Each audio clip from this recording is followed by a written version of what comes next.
স্বামী কখনোই আপন হয় না। স্বামী এবং বউ নিয়ে যারা বয়ান দেন, অনেক অনেক বয়ান দেন, অনেক অনেক কথা বলেন, 100% শিওর তারা দুজনেই আলাদা থাকেন। স্বামী এবং স্ত্রী যারা যখন একসাথে থাকেন তখন স্বাভাবিকভাবেই স্বামী তার বউয়ের টেক কেয়ার করে, স্বামী তার বউয়ের সব কথা শুনে চলে, কারণ তাদের মধ্যে সেকেন্ড কেউ নেই।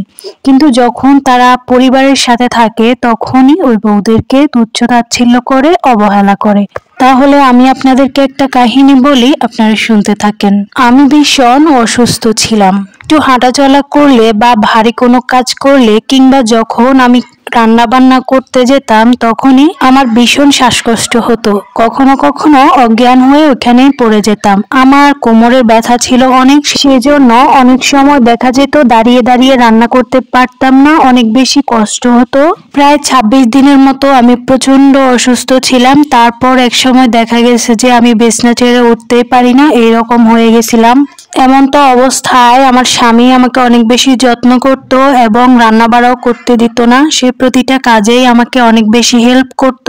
অবশ্য আমিও বসে থাকার মতো মেয়ে ছিলাম না, আমিও যতটুকু সম্ভব আমার দ্বারা করা ততটুকুই আমি করতাম। এইভাবেই চলছিল আমাদের সংসার। ঠিক তার কিছুদিন বাদেই আমার শ্বশুর শাশুড়ি সহ আমার শ্বশুর বাড়ির কিছু লোকজন আমাদের বাসায় আসে। তারা কয়েক মাস থাকবে আমাদের বাসায়। তখন আমি আমার স্বামীকে বললাম, প্লিজ একটা কাজের লোক রাখো, তুমি তো জানো আমি অনেক বেশি অসুস্থ, আর তাদের সেবা যত্নে কোনো ত্রুটি হলে আমার অনেক খারাপ লাগবে, আর তার উপর যদি তুমি রান্না বান্না করো সেটা দেখলে তাদের আরো বেশি খারাপ লাগবে। তাই আমি চাই 2টা মাসেরই তো ব্যাপার, 2 মাসের জন্য একটা কাজের বুয়া রাখো, যাতে তাদের কোনো সমস্যা না হয়। আমি আমার স্বামীকে যখন কথাগুলো বলতেছিলাম তখন পেছন থেকে আমার শাশুড়ি সব কথাই শুনে নেয় এবং কিছুক্ষণ পর আমার শাশুড়ি আমার স্বামীকে ডেকে নিয়ে বলে, তোর বউয়ের যাতে এতই সমস্যা, থাক বাবা, আমরা থাকবো না, আমরা এমনিতেই চলে যাব। বৌমা বলছে আমাদের সেবা যত্ন করতে পারবে না, আমাদের জন্য কাজের বুয়া রাখতে হবে।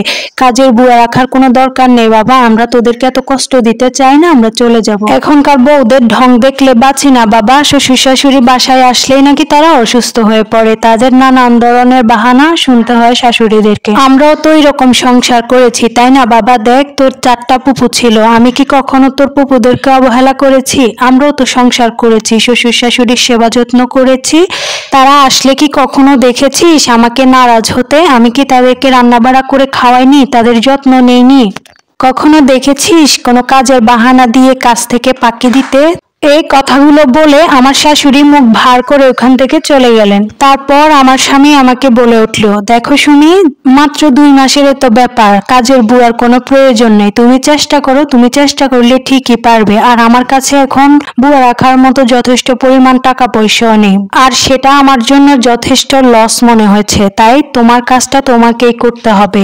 ডাক্তার তো কত কথাই বলবে, সংসারে আর কি বা কাজ, রান্না বান্না করা, থালা বাসন মাজা, ঘর দুয়ার পরিষ্কার করা, মা বাবার সেবা যত্ন করা, আর কি থালা বাসন মাজা, এইটুকুনি তো। এটা এমন বেশি কিছু না, চেষ্টা করলেই পারা যায়।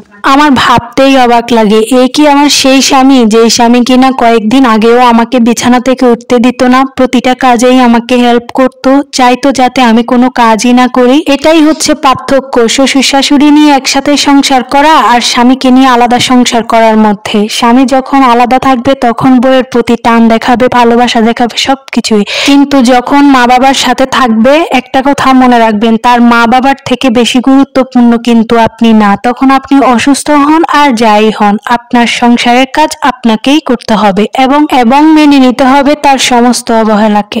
ঠিক সেই মতোই সমস্ত কাজ করা শুরু করে দিলাম। নিজের শরীরের প্রতি আর কোনো যত্নই নিলাম না। সকাল থেকে রাত অবধি তাদের সেবা যত্ন করতে শুরু করলাম। তবে একটা জিনিস বুঝতে পারলাম যে আমার স্বামী তাদের মায়ের মন রক্ষার্থে আমাকে কথাগুলো বলেছিল, কারণ একটা কাজের বুয়া রাখলে তার আহামরি কোনো লস হতো না। আল্লাহ তাকে যথেষ্ট পরিমাণে সামর্থ্য দিয়েছে, কিন্তু তার মায়ের কথা ভেবেই সে আমাকে কথাগুলো বলেছিল। কিন্তু সে এটা বুঝতে পারেনি যে তার মায়ের সাথে সাথে তার বউকেও তার প্রায়োরিটি দেওয়া উচিত ছিল। এখন আপনারা বলবেন, সংসারের কাজই তো এগুলো তো মেয়েদের কাজ। হ্যাঁ, আমিও মানছি এগুলো সংসারের কাজ, এগুলো মেয়েদের কাজ, কিন্তু আমি তো অসুস্থ। এইরকম অসুস্থ শরীর নিয়ে কাজ করতে আমাকে ডাক্তারও বারণ করেছিল। আর এত অসুস্থতা নিয়ে যেখানে আমার বেড রেস্টে থাকার কথা, সেখানে আমি ননস্টপ তাদের জন্য কাজ করে যাচ্ছি।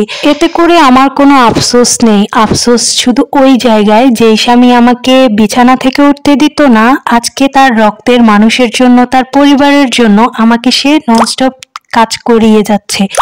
সে আমাকে কোনো মূল্যই দিচ্ছে না, অথচ তার পরিবারকে নিয়ে সে সুখেই আছে, সে হাসি খুশিতেই আছে। ঠিকই তো, আমরা তো পরের বাড়ির মেয়ে, আমাদেরকেই সবকিছু সহ্য করতে হয়। তো এটা আমার জীবন কাহিনী না, একটা আপুর জীবন কাহিনী, যেটা নিয়ে দেখতেছি এখন সবাই কম বেশি ভিডিও বানাচ্ছে, কন্টেন্ট তৈরি করছে, তাই আমিও একটা কন্টেন্ট তৈরি করলাম।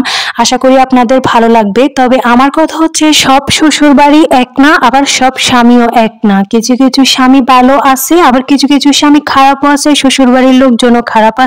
সবকিছু মিলিয়ে ঝুলিয়েই আমাদের সংসার। তবে এটা সত্য যে সংসারে স্বামী খারাপ হয়, যে সংসারে শ্বশুর শাশুড়ি খারাপ হয়, সেই মেয়ের কপালে সারা জীবনই দুঃখ লেগে থাকে। আল্লাহ যদি সহায় না হন, তার জীবনটা সারা জীবন এইভাবেই চলতে থাকে।